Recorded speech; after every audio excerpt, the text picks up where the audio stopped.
Hey kids, this is going to be a rare solo episode of Southpaws. I'm Savrin, and Fuzz and Shiva are both unavailable to join me this week. Because we don't have the bants to go back and forth, I did want to do a reading and thoughts on an article that was posted to Polygon here a couple days ago, entitled "Friendship Was Magic, How Bronies Are Preparing for the End of My Little Pony," written by William Antonelli. Came out on August 28th, and there will be a link to the article in the show notes. We've discussed on the show in the past how the pony fandom is basically wrapping up in a large sense. Fandoms exist well after the show's been canceled, but the pony fandom is getting to the point where it's no longer financially viable to have conventions as standalone events. And with BronyCon wrapping up in 2019, this is becoming extremely obvious to people in that fandom. So I'm just going to read some articles, read a couple paragraphs, give my thoughts on it, and then maybe a little bit more towards the end.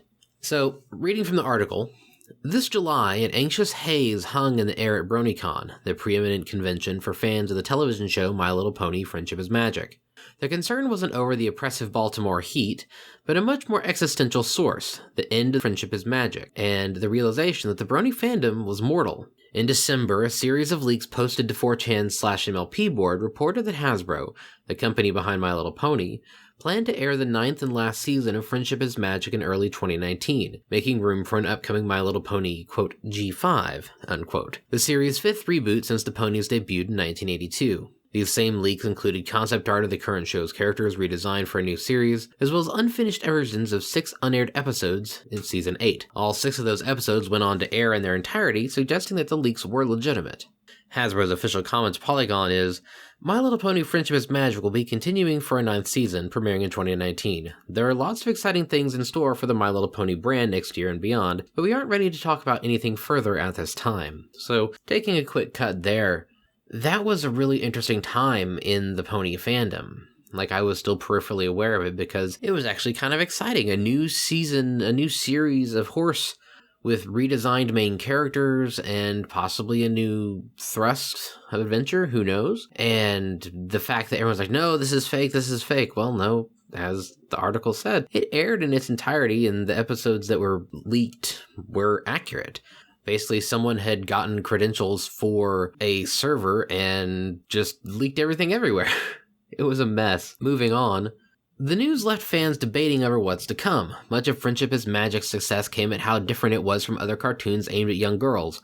With complex characters and consistent multi-episode story arcs, the show provided early on that it was not just a toy commercial, but a legitimate peer of shows like Gravity Falls and Adventure Time. Could the next generation once again find its place in the more mature, progressive cartoon landscape we have now? Or would G5 step back from the serialized format, returning to what original series producer Lauren Faust once referred to as a, quote, puddle of smooshy, cutesy-wootsy goody-two-shoeness? For those attending BronyCon, Hasbro replicating the unexpected success of the current series meant the survival of their home away from home. This, of course, regarding the leaks and stuff, this article was researched and did interviews before it was announced that BronyCon was ending, and so that probably adds a little bit of extra urgency to the writing in this case. Over the 3 days of BronyCon, I spoke to dozens of attendees, panelists, and community figures to get their take on the past, present, and future. What happens when cancellation threatens a living, thriving fandom? Friendship is Magic has already faded for most of the internet. When the show first began in 2010, that was a long time ago, you couldn't spend 5 minutes on the internet without seeing a Pinkie Pie avatar or a joke about, quote, joining the herd, unquote. Bronies were a target for internet anthropologists who wanted to make a sense of emerging subcultures. But despite its former status as a meme juggernaut, widespread interest in My Little Pony quickly waned. Bronies haven't been relevant for years outside of the occasional joke at their expense.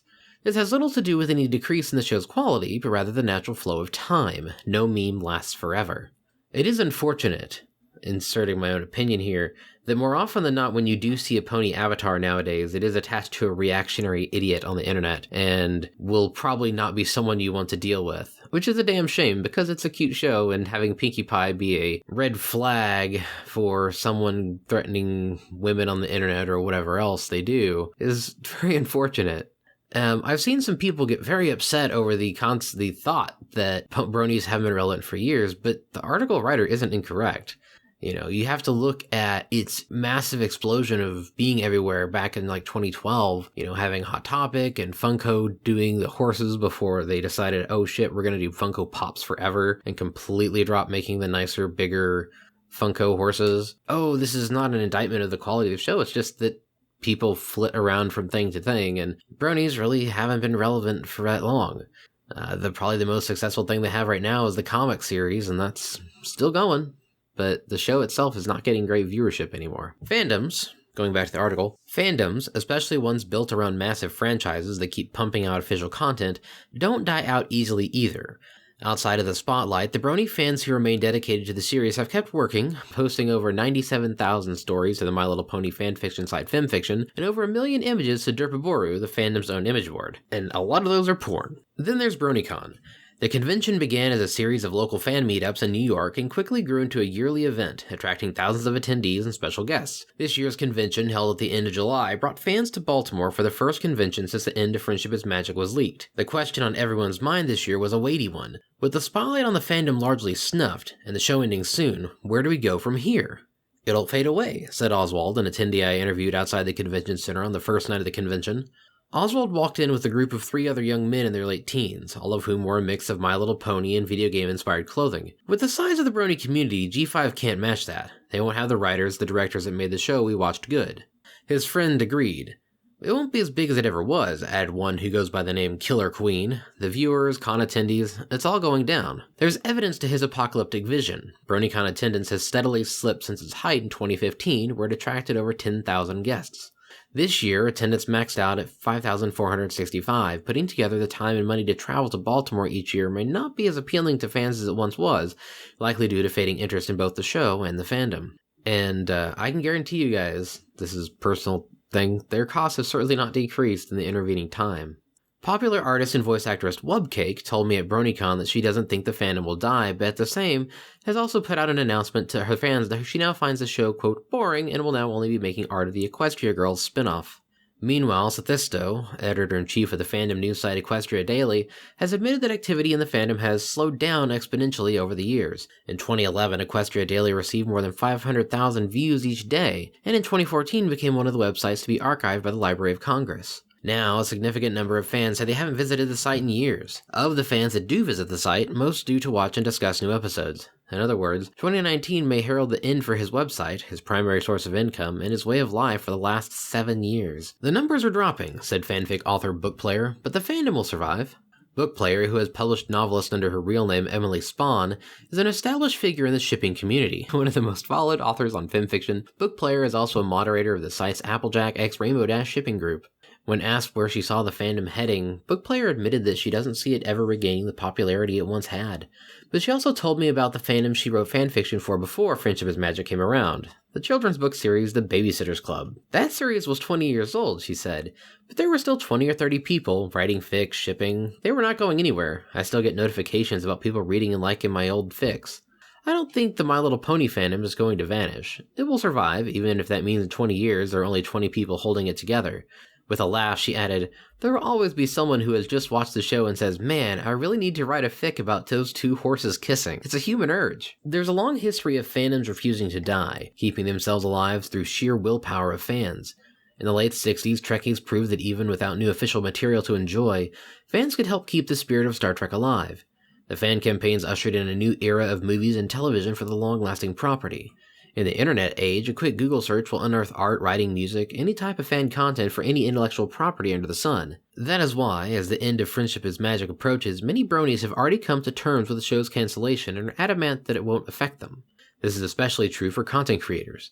Animator Quillo Manar, who flew to BronyCon all the way from Australia, said at his panel that his, quote, will to animate ponies is separate from My Little Pony. In other words, while the end of Ponies may mean a drop in viewer numbers, it doesn't mean a drop in creative passion. At a panel on Saturday, members of fandom musicians echoed his thoughts, and when one member of the panel wondered aloud if there would still be an audience for pony music after the show ends, the crowd erupted. We'll always be here, someone shouted. A girl sitting near the back added, we'll be here until the end of time. It is kind of interesting to see this, because, people are like, no, they're clinging on as hard as they can, and that's great and all. But really, the time to move on to other fandoms, or at least diversify your stuff, was a few years ago. It's really interesting because when this article came out, someone tweeted at Dogpatch Press and they were like, hey, is it time for the furry community to absorb the bronies? And I'm like, a lot of the good people that we would want have already filtered over here into the furry scene. And a lot of what remains are either young kids, little kids with parents, or internet reactionaries. There's not a lot of just general ass fans of this show anymore. While I'm not in the fandom anymore, there isn't been a lot of pushback against the reactionary sections of that fandom that I'm aware of. Feel free to let me know I'm wrong. The hubbub about a single cartoon ending may seem overblown on the surface, considering there's a theoretical reboot right on the horizon, and at its core, Friendship is Magic is just another vehicle to sell toys. But what happens when a fandom detaches from its source of inspiration? The internet has seen the dangers that unchecked fandom can pose. From Kelly Marine Tran leaving Instagram to escape harassment, to Batman writer Tom King attending Comic-Con with a bodyguard in tow after receiving death threats, 2018 alone has given us example after example of angry fans turning passion into zealotry. The brony community has never been immune to criticism, much of it unearned, but enough of it legitimate. Much of the criticism of bronies has stemmed from the sheer amount of pornography that fandom artists have produced. While Safe Search blocks out what it can, it's not uncommon for fetish-orientated art and videos to slip into Google image search results or on YouTube videos, both spaces frequented by minors. Yeah, Rule 34, it exists. This sexualization has extended to BronyCon as well. While the convention's vendor hall bans the display and sale of not-safe-for-work merchandise, it's an open secret that many vendors sell erotic art under the table in dakamakuras, also known as hug pillows, or long pills with figures printed on them in lewd poses, depicting Friendship as Magic's main characters are common enough that even the official show referenced them in an episode. This little bit of prudishness from a furry perspective is sort of like, whatever, but when you're dealing with Hasbro and their general dislike of anything not family-friendly attached to their properties, they can get a little touchy about it. I mean, when I ran Nightmare Nights, it wasn't like we allowed anything adult either. We were very picky. Much like other fandoms we've heard about in the news this year, the brony fandom has its share of reactionaries espousing racist, sexist, and homophobic views, ironic considering the show's subtitle. Some fans of the show, especially women and queer folk, have gone so far as to disavow the term, quote, brony, instead using the more gender-neutral pony fan. When asked their reasoning for this, a group of transgender pony fans I spoke to outside the convention, many of whom have only come into the fandom recently, cited the brony community's history of hypermasculinity. Staying online, it can easily seem like the negatives of the brony fandom outweigh the positives, yet at BronyCon I can see this fandom at its most progressive, and its most constructive. Despite the criticism, the most common thing you hear when speaking to bronies is how the show and fandom changed and often saved their lives. At the Cosplay for Confidence panel, a woman took the stage to talk about how the show's changelings, tiny creatures that can change their appearance at will, gave her the confidence to come out as transgender. Last year's LGBTQ Ponies panel earned higher attendance numbers than almost any other panel and was filled with similar stories. I talked to dozens of creators, including writers, artists, musicians, and even voice actors. Among them all, one thing was constant. Joining in the fandom had taught them skills they use today. The artist Webcake proudly stated that the fandom inspired her to begin voice acting, which she now does professionally. Regadar, a college student from Hawaii, credits the joy he gets out of Friendship is Magic with helping him through a number of crises in his life, including homelessness, drug addiction, and mental illness. I count myself among the ranks of these creators. Writing pony fanfiction as a freshman in high school was my first exposure to creative writing. 8 years later, I've just graduated from university with my creative writing degree. I owe a lot to this strange fandom. Near the end of our talk, Bookplayer told me the main reason she loves the fandom isn't her passion for writing or her popularity, but rather the community, the dozens of fellow fans she's met and befriended entirely through a screen. I know a specific few pony writers who should be the new face of science fiction and fantasy, she said, if only they weren't so busy writing pony fiction. On Saturday night, hundreds of attendees gathered in the convention center's garden for the wedding of Amethyst and Zira, two women who met at BronyCon 5 years ago. After the ceremony, they thanked the brony community for bringing them together. When Friendship is Magic first premiered, no one predicted that it would attract such dedicated fans. It's likely that no one predicted how many lives it would change. When Friendship is Magic goes off the air, TV will lose more than just an extended children's toy commercial. The central text for an entire subculture will enter the history books. No matter where the brony fandom goes from here, 2019 will mark the end of an era. Late on Sunday, the final day of the convention, BronyCon staff announced the next year's event would be the last one ever, a massive 4-day event to celebrate the brony culture. Whether anyone's watching or not, it could also be the last hurrah of a fandom that once rocked the internet.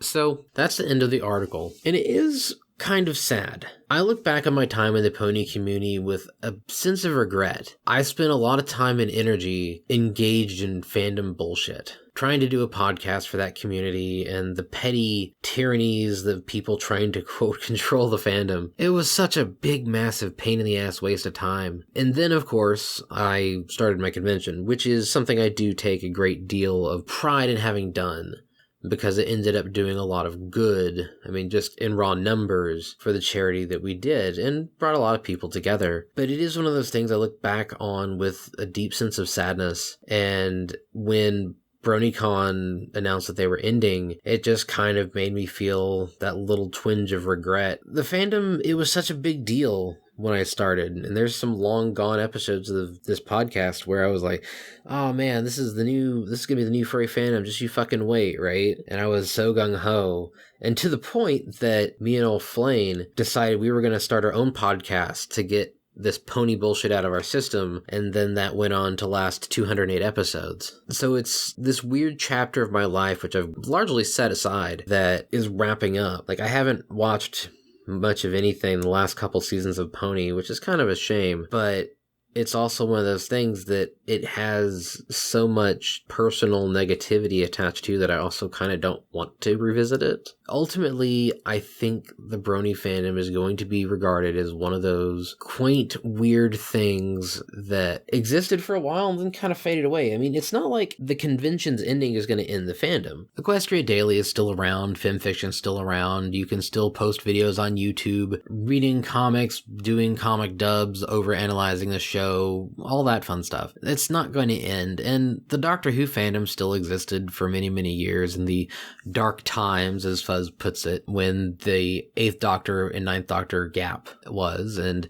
Star Trek, it was mentioned earlier in the article, so it's not like the convention scene ending is going to be the end of the ponies, but I think the fandom is going to have to come to grips with the fact that it's no longer financially viable to run conventions for the most part. The fandom attracted a lot of grifters, and so there was a lot of poorly designed, poorly run events that put a lot of people in a lot of debt. There's issues with conventions that just never paid out the money they raised for charity. There are issues with conventions that have just been throwing money into a pit for years and years, stubbornly trying to persist when the people that running it are putting themselves in deep debt. After a point, it's no longer financially viable to run events on the scale that the fandom has been on. What'll probably happen is that people will scale things back, there will be meetups, there will be small conventions, but it's no longer going to be the time where you get a dozen voice actors and actresses and show staff and comic folk and whatever. The ones that are going to survive are the cons like TrotCon, who run themselves like furry cons and have like one or two guests, and then it's just like, yo, yeah, come on, be a pony fan, come get your smut under the table, it's all good, and a little bit less like BronyCon. I think last year only one convention had any sort of growth,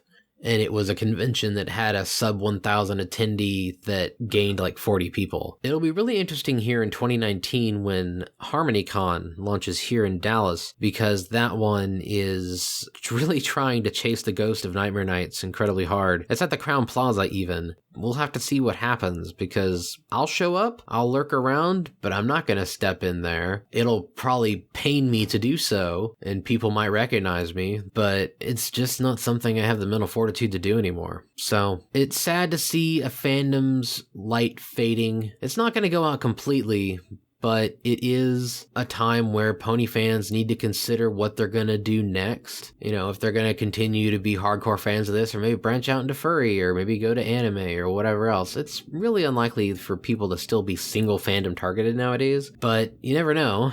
People who are there, I'm only here for small cartoon horses, none of this Adventure Time, none of this Steven Universe, none of this whatever else, Star Wars, that's for cucks. We're only going for ponies. But that really wraps up my thoughts on the matter. It's sad to see the light of a fandom fading, but it's not like it's going to go out completely. It's just something that, for me, I look back on with a bit of sadness and hope that the people that have couched all their hopes and dreams on it are able to find themselves something new, because nothing lasts forever. Well, that's going to wrap it up for this. You guys can find me on Twitter at Savrin Drake. Feel free to yell at me there. You can email us southpawscast@gmail.com. Find us on Patreon, patreon.com/southpawscast. And find me on Twitch at Savrin if I ever stream. And let me know what you think. And since it is a multi-convention weekend, well, last weekend was, and this weekend's MFM, write in and let us know how your conventions went. Thanks for listening. Good night, and big books.